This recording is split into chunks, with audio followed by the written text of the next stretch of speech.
all this will be very important. Remember, it's not just about the timing of the death. CBI has decided to further widen the investigation angle. The agency will now conduct a psychological autopsy on the late actor to ascertain his mental state of health and his daily routine before his death. Remember, the mortal remains have been cremated and viscera and autopsy reports have been prepared as well. Beyond that, CBI will rope in Delhi's Central Forensic Science Laboratory to conduct this psychological autopsy on Sushant Singh Rajput. So what happens in the psychological autopsy? The forensic team will dig deep through the past medical records, WhatsApp chats, messages on social media, its activities that were in public domain, analyze the late actor's mental health state prior to his death. They will also be speaking to close family, friends and perhaps people who knew him well, can give some sort of suggestions on that. In the past, because this is not the first time, psychological autopsy has been conducted, for example, in the famous Sunanda Pushkar death case and Burari multiple suicide cases as well. So specifically to understand in suicide cases, or what if something may have led to the death by suicide. What would your advice be? To go ahead with the psychological autopsy in this particular case, or not go ahead with the psychological autopsy, and what should the forensic experts be relying on, because there needs to be some sort of a forensic evidence as well to gauge his mental state, to even come to a conclusion whether there was a suicide or whether this was a case of a murder?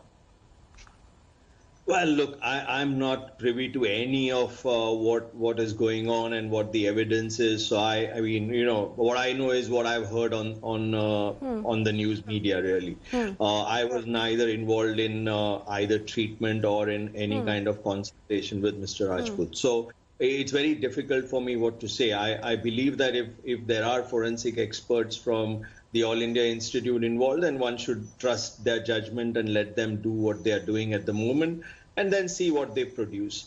But as I was trying to say, that the limited point being that a psychological autopsy will allow you to identify if a person had a diagnosis when they've not seen somebody and you have no other records.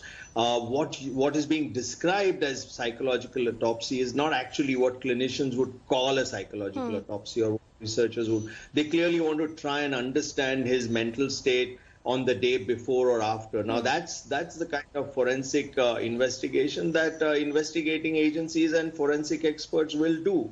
And I think we should give them the time and space to do it properly, and then kind of see what they arrive at, what conclusions they arrive at. तो सबसे पहले इसमें ये होता है कि जो व्यक्ति है जिसका देहांत हुआ है, उसने कुछ रिकॉर्ड्स बनाए हैं क्या, उसने कुछ अपने जर्नल में लिखा है क्या, उसने अपनी मनस्थिति के बारे में कहीं भी कोई भी वर्णन करके रखा है क्या। दूसरी चीज इसमें होती है कि क्या इस व्यक्ति को मानसिक बीमारी थी, अगर मानसिक बीमारी थी तो वो कितने लेवल पे थी, उसका क्या ट्रीटमेंट चल रहा था, ट्रीटमेंट से उसे फायदा हो रहा था या नहीं हो रहा था, इन सभी चीजों का अध्ययन होता है। जैसे सुशांत के केस में कोई कह रहा है कि ये डिप्रेशन से ग्रस्त है, कोई कह रहा है कि इनको बाइपोलर डिसऑर्डर था, तो दूध का दूध और पानी का पानी क्या है, ये करने में मदद होती है। और तीसरी इसमें चीज होती है कि जो घर के व्यक्ति है, जो उनके दोस्त है, जो उनके साथ काम करने वाले व्यक्ति है, उनसे डिटेल में पूछा जाता है उनका वर्णन कि मृत्यु होने के कुछ समय पहले से क्या सुशांत या फिर कोई भी व्यक्ति ऐसे केस में बहुत शांत हो गए थे, क्या वो बहुत चिड़चिड़े हो गए थे, क्या वो अक्सर कहते थे कि जीने में कोई मतलब नहीं है, या फिर उनकी मनस्थिति क्या थी, ये हम उनके इर्द गिर्द के लोगों से समझने की कोशिश करते हैं। So let's understand why and how the psychological autopsy will be done on the late actor. Divyesh Singh, my colleague, has been tracking the latest on that. Now, Divyesh, the CBI is already questioning eyewitnesses or people who may have been close to him. So how are they going to now separately work on the psychological autopsy? Because the mortal remains have been cremated. There's no way, of course, trying to reach out in any other way. What other parts will the CBI team want to investigate this with? Yes, Pooja rightly pointed out, there are no mortal remains, the person is not there. So how do we conduct a psychological autopsy? And that is through statements of key witnesses, statements of people who were around him before the incident happened, before the actor was found dead.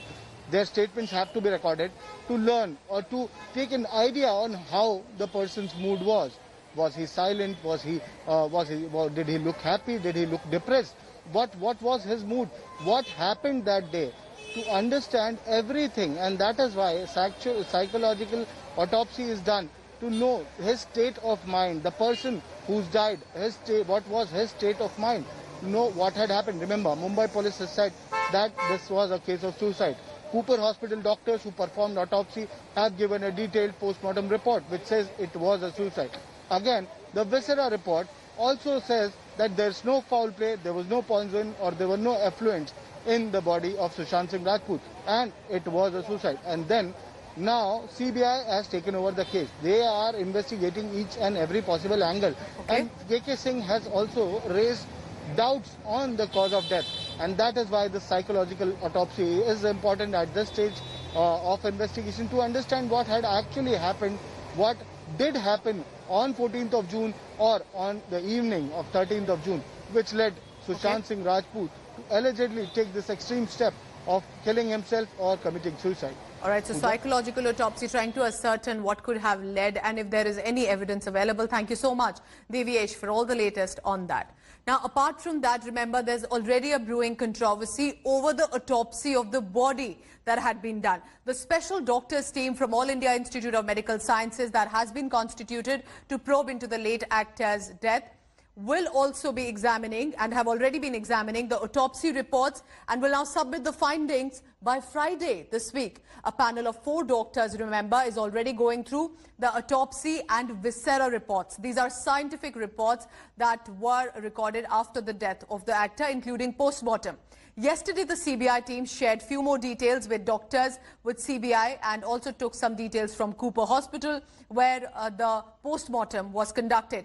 But India Today, remember, earlier spoke exclusively to Dr. Sudhir Gupta. Why is he important? He is the one heading the doctors panel of All India Institute of Medical Sciences. That is the team that is studying all of these reports and will submit the findings. And he was the one to have pointed out to the missing timestamp death in the report, and that it should have been there because timing of the death is a hard fact and mandatory. Sir, you have a vast amount of experience with, looking and examining these autopsy and medical reports, chemical reports. You have done that in previous cases as well. So what is your, initial understanding of this whole autopsy that was done? Because it doesn't have a timestamp, sir. Pardon? The autopsy report, it does not have a timestamp. Has that ever happened before? So that is a hard fact. What I would say about that. They should give it to mandate. Why would you think that there's no timestamp on the autopsy? Let me examine now. I have been assigned by CBI to examine all the things. After examining, going through detail, I can say anything. I will speak to doctors also why they are done so. So what is their answer? Let me hear them, and I can give any comment. So, but just wanting to understand, why are you saying this is a hard fact of the case? Like usually, it's a written document, no, where the column of types is empty, blank. So they have to give any answer. The police should take second opinion from them. Which they did not. If they didn't, if there's something missing, then they have to take second opinion from doctors, no. So clearly the CBI is banking on forensic evidence to solve perhaps the case and as clearly and in brief time as possible. AIIMS forensic team will review the autopsy report to find any discrepancy or foul play if possible. Take a look at this special report.